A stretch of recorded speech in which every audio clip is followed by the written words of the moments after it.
República de Colombia, doctor Gustavo Petro Guerrero.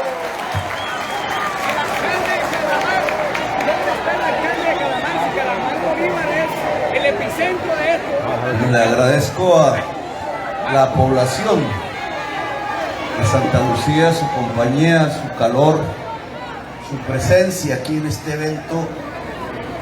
Ni más faltaba, son los verdaderos dueños del territorio y tienen mucho que decir acerca de qué el Estado debe hacer en este territorio. Le agradezco a la gobernadora del departamento del Atlántico, Elsa Margarita Noguera, al alcalde del municipio de Santa Lucía, Rejunsen Martínez Díaz, presidente de la Agencia Nacional de Infraestructura, ANI, William Fernando Camargo, que debería hablar más largo aquí porque en el fondo es el que tiene que decidir sobre las cuestiones técnicas del proyecto.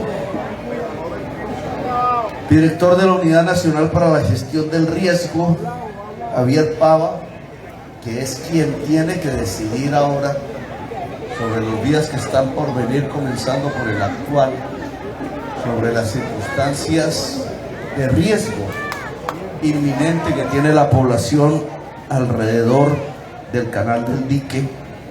A los ministros y funcionarios del gobierno nacional, a los gobernadores del Caribe colombiano que nos acompañan, a los congresistas de la República que también nos acompañan en este evento, a los alcaldes municipales, a la comunidad, los líderes sociales, los presidentes de juntas de acción comunal y asociaciones campesinas, a los medios de comunicación, a mi hijo aquí presente y su esposa, a todas y todos, un saludo muy especial. Nosotros venimos a oír en primer lugar. Por tanto, no debe esperarse que tengamos en este momento una decisión tomada. Como todos ustedes hemos visto las afugias del proyecto, lo que ha pasado antes de posesionarnos, casi que inmediatamente antes. Y ahora tenemos que ver ese proyecto que no tiene que ver con las inundaciones de hoy, sino con la prevención hacia el mañana. Lo tenemos que ver en todos sus matices. Y en esto yo les presentaría el informe del IDEAM. No vino la funcionaria. El IDEAM lo que pronostica es que este mes, octubre, noviembre y diciembre, son meses de intensidad de lluvias, que conjugado con el hecho de que los meses anteriores en realidad han sido también de lluvias, incluso desde el año pasado, nos arroja una situación, en palabras de la funcionaria del IDEAM, peor que la del 2010. Es decir, si en el 2010 todos vivimos esa época difícil, hizo gastar billones de pesos al presupuesto aprobados por el Congreso en una tragedia de inundaciones casi por toda Colombia. Lo que dice el IDEAM es que tenemos una situación peor. Cuando hablamos de peor, tenemos entonces que aclarar un concepto que debe estar como una marca en el cerebro de cada colombiano, es que estamos viviendo la crisis climática. Los comienzos de la crisis climática. Mucho hemos hablado, pero la gente a veces piensa que esto sucede en China y no en Colombia. Y los modelos de los científicos dicen que lo sufriremos incluso primero en Colombia, por nuestra vulnerabilidad. ¿Qué significa eso de la crisis climática? Que las condiciones del clima serán cada vez más agudas, mucho más que los peores episodios vividos en el pasado, tanto en cosas como momentos de lluvias e inundaciones, como en momentos de sequías y de falta precisamente de agua en los territorios. Los principales ríos de Europa hoy, de China hoy y de Estados Unidos hoy en este momento no están como este canal, están secos. Allá viven lo contrario de lo que estamos viviendo aquí. Acaban de vivir cómo se quema media Europa por el calor y la sequía. Sea lo uno, sea lo otro, trae aparejado unas circunstancias que se llaman hambre. Si a eso se le suma la crisis económica mundial, si a eso se le suma la guerra que dispara el precio de los fertilizantes, entonces tenemos la tormenta perfecta. Y el resultado de esa tormenta perfecta se llama hambre. Claro que lo he pensado.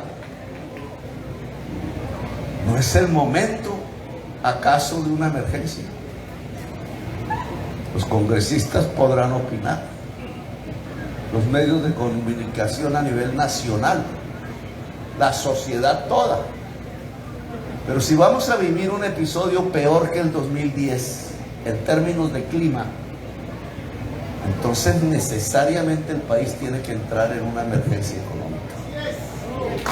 El problema es que acabamos de salir de otra. Y ese es el drama de los gobiernos contemporáneos. Vivimos el COVID. Se expidió una emergencia, creo que varias, no recuerdo ya bien las fechas. Se prorrogaba 3, pero emergencias económicas. El COVID dejó lo que dejó. Y no acabamos de salir porque aún el virus está por ahí. Y ya entramos a otra de tipo climático. Ambas tienen el mismo origen. Hilado a través de la ciencia, el origen último es que estamos cada vez arrojando más gases derivados del petróleo y del carbón a la atmósfera, que calientan el planeta, y al calentarlo cambian completamente los ciclos del clima, agudizando, porque más masas del océano se evaporan por el calor y se transforman en estas lluvias e inundaciones, porque el calor evapora ríos enteros, deshiela bloques de carácter planetario en los polos, eleva el nivel del mar. A veces eso parece un cuento de Hollywood. Elevar el nivel del mar significa que el agua salada entra cada vez más adentro del canal del dique, por ejemplo, entre otras razones. Hay múltiples circunstancias que nos van llenando de virus, porque estos virus no es que los cree, los crea el cambio climático, sino que cambian las rutinas de la vida. Los murciélagos que los portan cambian las rutas, porque han cambiado los pisos térmicos de las frutas de los murciélagos y entran en contacto con nosotros por azar, y nos vamos llenando de virus. Lo que dice la ciencia es que podríamos extinguirnos como especie en 2 siglos. Ahora, nosotros no podemos, como colombianos y colombianas, detener la crisis climática, porque solo lo pueden hacer aquellos países que más emiten los gases de efecto invernadero, es decir, más usan el carbón, el petróleo y el gas. Temas de importancia mundial, porque nos estamos jugando el pellejo, literalmente, el nuestro, el de nuestros hijos, el de nuestros nietos. Si ya llevamos estos 3 años viviendo como hemos vivido, encerrados en un hospital, temerosos, viendo morir gente, incluso cercanos, ¿cuántos no hemos visto? Encerrados, detenida la economía, y ya venimos a otra crisis de otro tipo, pero con la misma causa. Pues imagínense cómo vivirán nuestros hijos si no logramos detener que es el principal problema de la humanidad. Como lo dijo bien el Papa Francisco, ellos vivirán peor y nuestros nietos peor. Luego tocó hacer cambios indudables. Uno de esos cambios que sí nos corresponde a nosotros se llama técnicamente adaptación al cambio climático. Es decir, que dado que las cosas empeorarán en términos del clima, entonces ¿cómo nos organizamos para que no nos hagan daño? Y ahí el tema que nos convoca en esta reunión. ¿Cómo nos organizamos para minimizar el daño, mitigar el daño, mitigar el riesgo?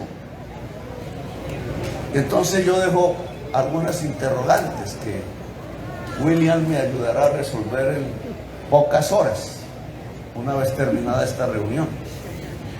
Y después de haber escuchado a varios de ustedes con ideas diferentes en torno a este problema, que entiendo que son diferentes porque no es fácil. Por ejemplo, si ya en el 2010 había un plan que se fue realizando poco a poco, se invirtieron 1.2 billones de pesos en muros, en cosas. Ahí tenemos todo el desarrollo de las obras. Entonces, ¿por qué estamos otra vez igual?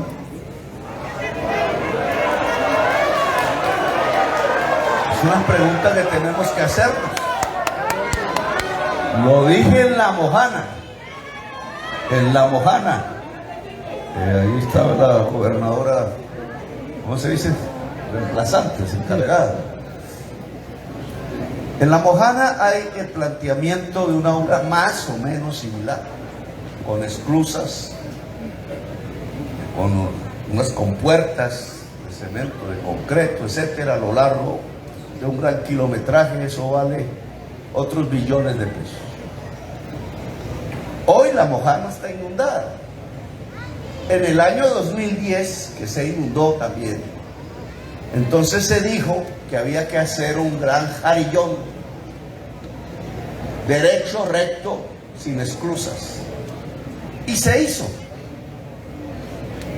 Y en una de esas vueltas del jarillón, en 90 grados, en un sitio que se llama Caregat, Bolívar, creo que es, pues claro, el agua va cada vez con más fuerza, y al estrellarse contra el jarillón, porque tiene que voltear en 90 grados, rompió el jarillón. Y hoy está inundada La Mojana. ¿Cuánto dinero se invirtió en el jarillón? Y estamos en lo mismo. Entonces mi pregunta es, ¿y ahora no sucederá lo mismo? Porque ahora, claro, se entiende por la furia de los tiempos de estar viviendo aquí al lado del agua. Se entiende el que terminemos como cuando se le reza a la Virgen. No es que esta obra sí es la solución. Y resulta que por lo menos las que se propusieron en el año 2010 con igual esperanza, y se financiaron y se hicieron, no sirvieron. Porque hoy estamos otra vez en la misma. Y ahí hay un elemento técnico, William, que quiero que tengan en consideración. Y es que si la crisis climática lo que nos propone es escenarios cada vez más difíciles, no vividos antes, si una obra de ingeniería se hace es con los episodios anteriores no es segura, porque los episodios anteriores van a ser superados hacia adelante. Y este es un tema que creo está detrás del proyecto del Canal del Dique como un presupuesto. Y es que se hizo sobre la base de modelos del pasado. O sea, hasta dónde llegó el agua en el pasado. Pero no está previendo que cada vez será peor y que por tanto la obra tiene que ser de otro tipo. Pregunta, ojo, yo aquí no estoy pontificando, pues. No, estamos en la discusión previa a una toma de decisión que tiene que ser rápida, obviamente. Segunda pregunta respecto, y también cojo de ejemplo La Mojana. Entonces, llego a La Mojana, nos tocó ponernos las botas, todo está inundado. Los campesinos no siembran desde hace un año, porque el problema es largo en el tiempo, no es un evento de una inundación que pasó en 2 meses. Apenas llegó el agua el año pasado ya, y han intentado tapar el Caraiguato y cada vez más fuerza en el río. No se puede tapar el Caraiguato en plena temporada invernal. Todavía tenemos el problema de Hidroituango un poco más allá, que es como una espada de Damocles ahí está, porque el embalse está lleno y el embalse no tiene sifón. Ese es el problema de Hidroituango, todos los embalses, y este tenía un sifón, pero este se le dañó el sifón, entonces está saliendo el agua por arriba. Entonces hay una potencialidad peligrosa ahora, porque indudablemente el río Cauca cada vez lleva más fuerza, más agua, con mercurio de más. Entonces ahí en La Mojana hice una pregunta al gobernador, soltó un dato que usé para hacer una pregunta. Bueno, ¿y cómo es la tenencia de la tierra en La Mojana? ¿Cuántos son propietarios? ¿De qué extensiones? Para hacer una obra de billones de pesos del erario público, que va a beneficiar, si la obra está bien planteada. Ahora se dice, no hay que hacer un jarillón, sino que se les olvidó a los que hicieron el jarillón abrir los espacios para inundar de nuevo los canales, los caños que había antes, que habían tapado los terratenientes, pensando que el agua es el enemigo y que tener la tierra sin el agua es el gran amigo. Una visión feudal. Entonces preguntamos, a ver si recuerdo, Pava, el 10% de los propietarios de tierras de La Mojana es dueño de entre el 70 y el 80% de la tierra. Oh. Y entonces, si yo hago una obra con el Estado, con el dinero público, ¿a quién beneficio? En primerísimo lugar, al 10% de los propietarios de tierra de La Mojana. Ellos le arriendan la tierra a los campesinos, los propietarios están en Sincelejo, los campesinos están bajo el agua. Si hago la obra, los campesinos no son los dueños de la tierra.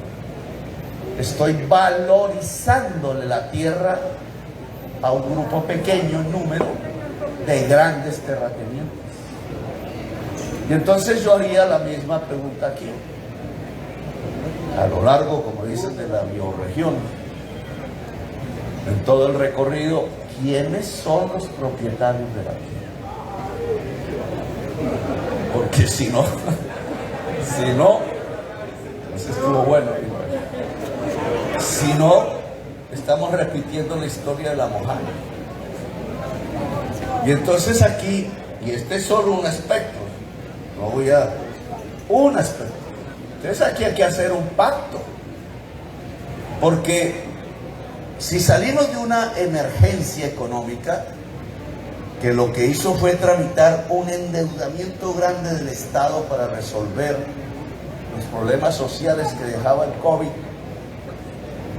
Medio, se logró. Lo que tenemos ahora es más hambre, o sea que se logró a medias, porque creció el hambre en Colombia. Esa crisis fiscal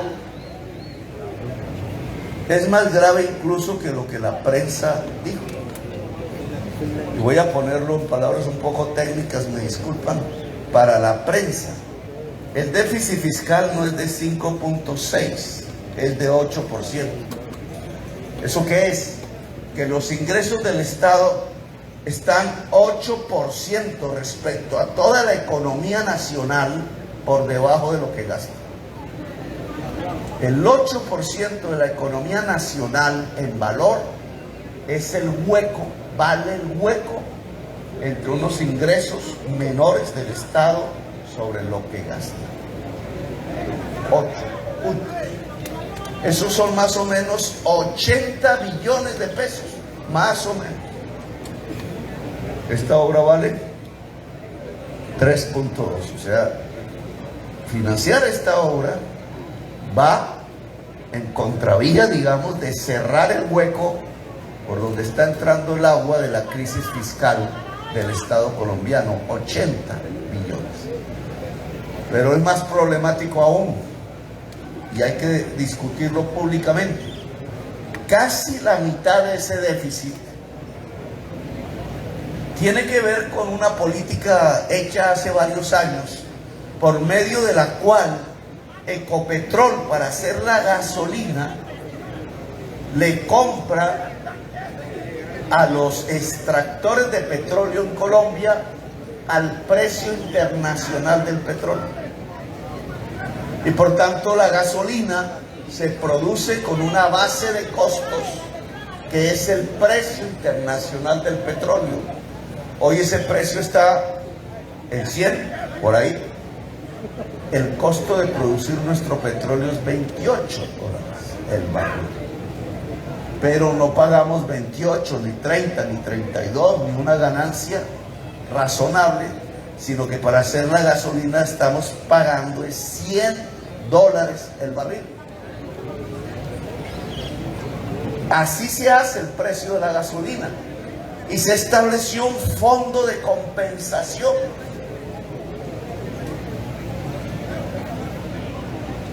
El gobierno de Duque dejó, no voy a hablar mucho de él,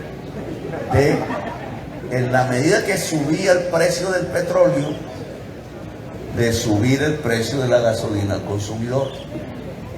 Y se fue acumulando el hueco, de tal manera que ese hueco hoy vale casi 40 billones de pesos. Es decir, la mitad del presupuesto nacional. La mitad del déficit nacional. Presupuesto nacional. ¿Cómo corregimos si ya viene otra crisis? ¿Cómo tenemos una potencia para defendernos de la crisis que ya está encima de nosotros? Está en ese cielo. Se llama agua, que implica una serie de obras como muchas de las que aquí se ha hablado, pero en todo el país. Y un poco de gente con más hambre que lo que había hace 2 meses. Y el hambre se llena con comida, se quita con comida y la comida vale. ¿Cómo logramos pasar de la crisis del COVID, que nos dejó en una crisis fiscal, a asumir la crisis que nos va a dejar el cambio del clima en este mes y los próximos que vamos a vivir? Pues hay que tomar decisiones que no van a ser fáciles y no le van a gustar a muchos, pero hay que tomar decisiones, porque lo primero que hay que solucionar es que la gente no tenga hambre. Eso es lo primero. En La Mojana tomamos unas medidas concretas para el presente, para el ya. no es el de los proyectos de medio y largo plazo, donde haya terrenos de la SAE, reubicación permanente. Esas son las directrices que le dimos al ingeniero Pava. En donde haya terrenos donde la gente pueda vivir en reubicación permanente, sea en ciudades, si están afectadas, sea en el mundo rural, comprar las tierras para que la gente pueda hacer reubicación permanente. No es posible, no es solución si una persona sufrió la inundación año 2010 en su lote de tierra y otra vez está inundado. Si no hubo solución, así de simple, no hubo solución. Parte de las soluciones tienen que ver con la reubicación. Cuando se habla de una ciudad, eso implica una reforma urbana. Cuando se habla del mundo rural, eso implica una reforma agraria. Y quiero que miremos este aspecto. Si nosotros nos queremos adaptar con eficacia a la crisis climática y por tanto defendernos en el primer nivel, que es la vida, tenemos que hacer el mapa de riesgo de cada municipio, y dentro de ese mapa de riesgo no puede vivir nadie. Tiene que reubicarse, pero no reubicarse para vivir peor, sino reubicarse para vivir mejor.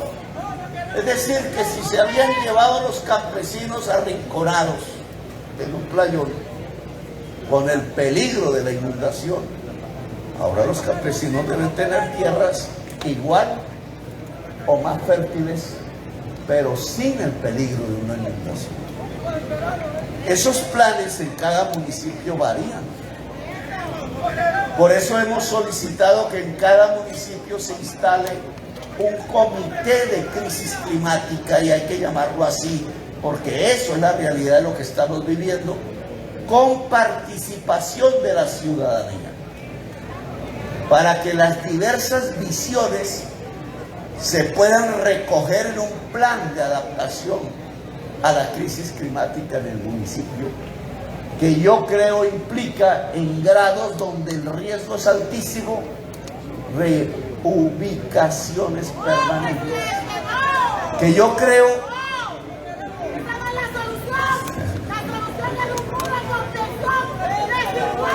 bueno, esa frase vamos a contestarla porque es bueno, porque está en la mente de cada persona, y es precisamente lo que nos hizo fracasar en el año 2010. La mente, en el sentido común, dice: yo no me quiero reubicar porque yo nací aquí, porque yo viví aquí. Porque es difícil tomar esa decisión que equivale a una especie de desplazamiento climático. Y entonces se ve una solución fácil: levanten el muro. ¿Dónde está el muro de Leticia, Amazonas? Pava. ¿Dónde está el muro que se levantó en el 2010 para salvar los barrios de Leticia y Amazonas? No está. No porque se hubieran robado la plata. El agua se llevó el muro. ¿Por qué el agua se llevó el muro? Porque cada vez hay más agua, tiene más fuerza en determinados momentos. Porque los cálculos ingenieriles siempre se quedan pequeños ante la fuerza de la naturaleza. Porque la naturaleza es más fuerte que nosotros. Porque ningún ingeniero puede contener el agua cuando el agua crece. Y porque lo que tenemos como crisis climática es que precisamente en determinados momentos que no escogemos nosotros, el agua crece más que nunca en el pasado. Por eso lo que tenemos que ver es cómo nos adaptamos a la crisis climática. La reforma agraria es una solución. Porque igual que en La Mojana, la mayor parte de la tierra de La Mojana no está inundada, pero están las vacas. Si ustedes van por encima de La Mojana, en un helicóptero, de alguna forma, lo que encuentran es esta triste realidad. Las vacas están en el terreno seco y la gente está en el agua. Eso es lo que se llama la injusticia social. Y eso es lo que hay que devolver en un proceso de adaptación de la crisis climática. No es posible que la vaca esté en el terreno seco, propiedad no de un pequeño ganadero, y la gente esté debajo del agua durante un año entero sin poder cultivar. En La Mojana hicimos una propuesta acerca de los proyectos de mediano plazo, que ya no nos van a resolver esta situación de hoy. Si la tenencia de la tierra es desigual y una obra del Estado va a beneficiar a los poseedores de la tierra, impidiendo que se inunden esas tierras X años hacia adelante, ¿por qué no podemos cobrar valorización a las propiedades de más de 300 hectáreas? Y no pedimos que eso que va a discusión, la obra de ingeniería valga 3 millones, valga 4 millones. Es una obra que se puede cobrar con valorización. Y los concesionarios de las islas del Rosario y los habitantes de la bahía de Cartagena y los grandes poseedores de tierras a lo largo del canal del Dique están invitados, porque se benefician, porque ganan, a ayudarnos a financiar esta obra que es tan necesaria. Gracias, muy amable.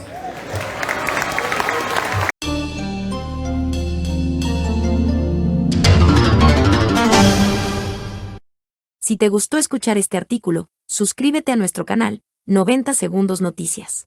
Recuerda, activar la campanita, darle compartir y dejarnos tu comentario. Gracias.